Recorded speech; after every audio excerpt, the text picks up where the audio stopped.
بسم اللہ الرحمن الرحیم. خوراک انسان کی پہلی ضرورت اور زراعت کرنا ہماری ضرورت. اور پاکستان چونکہ زرعی ملک ہے اور پاکستان کی زراعت نے بے شمار سفر کیا، بے شمار اعراض دیکھے، اور میں یہ سمجھتا ہوں کہ پاکستان کی زراعت کی ترقی میں بہت بڑا اہم رول مختلف وقتوں میں ڈیفائن ہوتا آیا، اور اس کی ڈیفائننگ میں یقیناً بہت کنٹریبیوشن ہے ان لوگوں کا جنہوں نے اس کو باقاعدہ ایک انڈسٹری کی شکل دے دی. پاکستان میں زرعی ادویات کا کاروبار یقیناً گورنمنٹ ڈپارٹمنٹ نے سٹارٹ لیا تھا. ایک وقت تھا کہ گورنمنٹ ڈپارٹمنٹ خود ہی امپورٹ کرتی تھی، اور اس کے بعد کاشتکاروں کو دینا شروع کیا. پھر ایک ٹائم آیا کہ انہوں نے اپنے ڈسٹریبیوٹرز مقرر کیے، امپورٹس کی، اور کرتے کرتے پھر یہ ٹوٹل اب یہ پرائیویٹ سیکٹر کے پاس ایکٹیویٹی آ گئی ہے، ایک پوری انڈسٹری بن چکی ہے. اور اس ترقی میں یقیناً ان لوگوں نے بڑا کام کیا جنہوں نے اوائل میں، ابتدا میں ایگریکلچر سیکٹر کو اپنا بزنس کے طور پہ اڈاپٹ کیا. ایگریکلچر بزنس میں سمجھتا ہوں کہ اس حوالے سے بڑا اہم ہے کہ زراعت کا کاروبار صرف چیزیں بیچنے کا نام نہیں ہے، بلکہ لوگوں کو جدید کاشتکاری سکھانے کا نام ہے.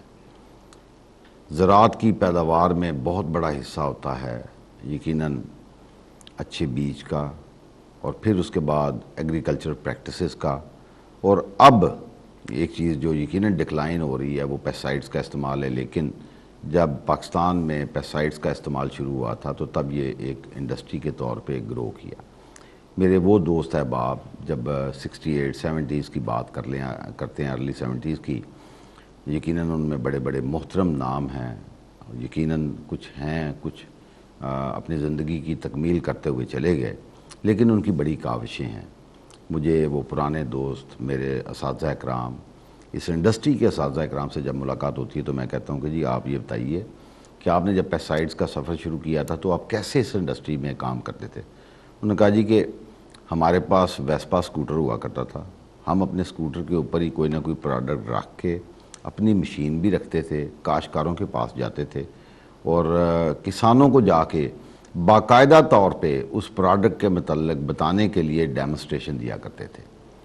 اور ظاہر ہے جب وہ کیڑے مکوڑوں کا کنٹرول کرنے کے لیے، پیسٹ کو کنٹرول کرنے کے لیے، ایفیشینٹ یوز بتانے کے لیے جب وہ ڈیمونسٹریٹ کرتے تھے تو کاشتکار اس کی افادیت کو جاننے کے بعد پھر اس کی چیز کی طرف مائل ہوتے تھے.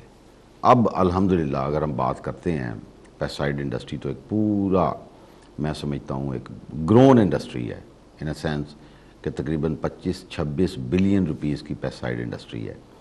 اور اس سیڈ انڈسٹری یقیناً اور زیادہ گرو کر رہی ہے. اگر فرٹیلائزر سیکٹر کو دیکھتے ہیں 450 بلین کی ٹوٹل انڈسٹری کی بات کرتے ہیں، اس میں ایگریکلچر مشینری کی بات کرتے ہیں، تو یہ بہت بڑی انڈسٹری ہے. یہ صرف بزنس ہی نہیں ہے بلکہ میں سمجھتا ہوں کہ پاکستان میں فی ایکڑ زیادہ پیداوار کی ضامن بھی ہے. آج کے ہمارے اس پروگرام میں تشریف لانے والے بہرام اواری صاحب کے فرزند ارجمند ہیں، صاحبزادے ہیں. بہرام اواری صاحب ہمارے جتنے بھی پیسٹائڈ انڈسٹری کے لوگ ہیں، وہ لوگ جو کھاد، بیج و زرعی ادویات کے پرانے کام کرنے والے لوگ ہیں، اور ہماری اسی طرح ایگریکلچر کے جو گریجویٹ جنہوں نے پرائیویٹ سیکٹر کو اڈاپٹ کیا. بہرام جی اواری صاحب سے بڑی طرح جانتے ہیں، RB اواری کے نام سے یہ کمپنی کام کرتی آ رہی ہے.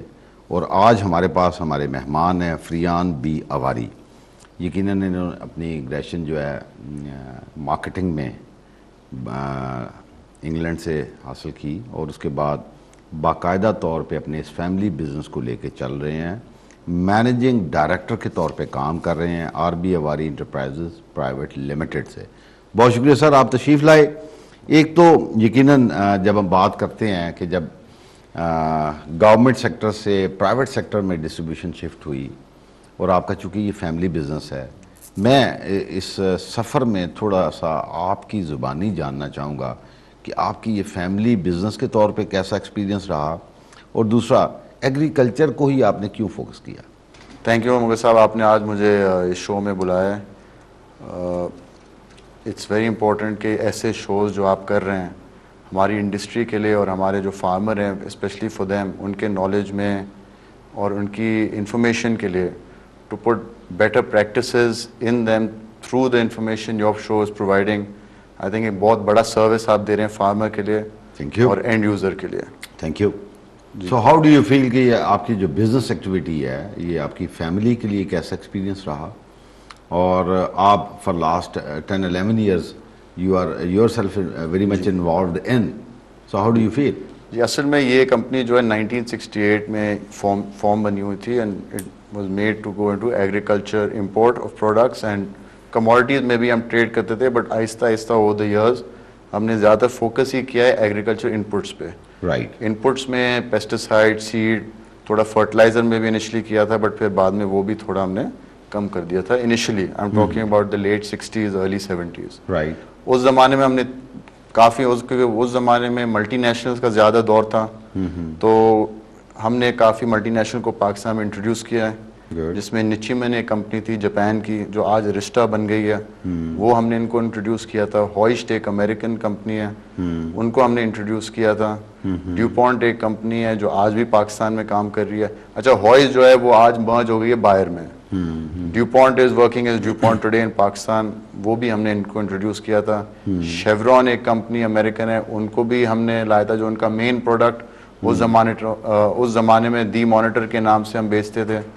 وہ ایک بڑا ایک ہٹ پروڈکٹ پاکستان میں بنا ہے, میتھمیڈافورس. جی I just remember یہ بڑی ہاٹ کیک پروڈکٹ ہوا کرتی تھی. جی پاکستان میں آئی تھنک یہ انیشلی جو پیسٹیسائڈ انڈسٹری کو ٹیک آف اسی پروڈکٹ نے دیا ہے. کوئی شک نہیں. It was a wonder product in those days.